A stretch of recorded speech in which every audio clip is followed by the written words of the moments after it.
大家好，我是小青。只用面粉，不加一滴油，就能做出世界上最好吃的桃片糕点，5分鐘就能搞定。外皮金黄酥脆，內部鬆軟香甜，做法簡單，一起來看看我是怎麼做的吧。大碗裡加入200克面粉，乾酵母3克，20克白糖，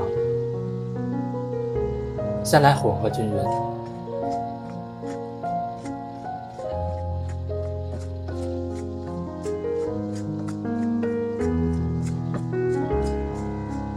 再倒入160克常溫水，來攪拌均勻。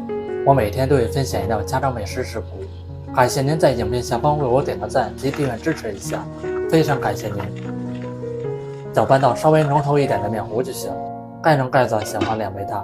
現在的麵已經醒放好了，裡面全是蜂窩組織，攪拌一下排出空氣。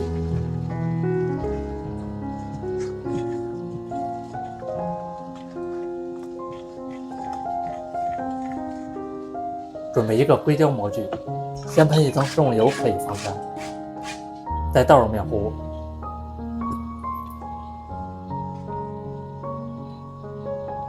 來整理平整，熟起來也一致。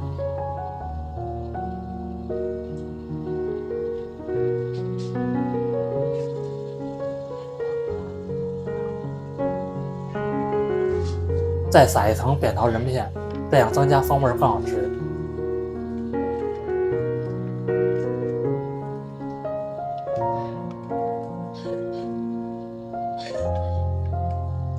再撒入一层白砂糖，烤出來是焦糖色，好看又好吃。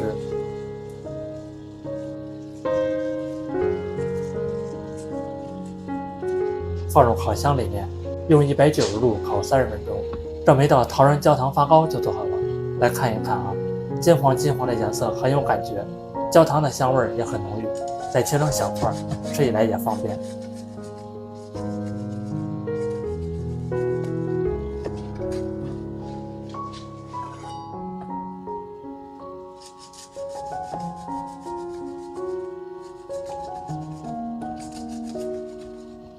有家裡的面粉不知道怎麼吃，就是這樣做，金黃酥脆，鬆軟香甜，我感覺是世界上最好吃的糕點，不久不膩，做法簡單零基礎，趕快收藏起來試試吧。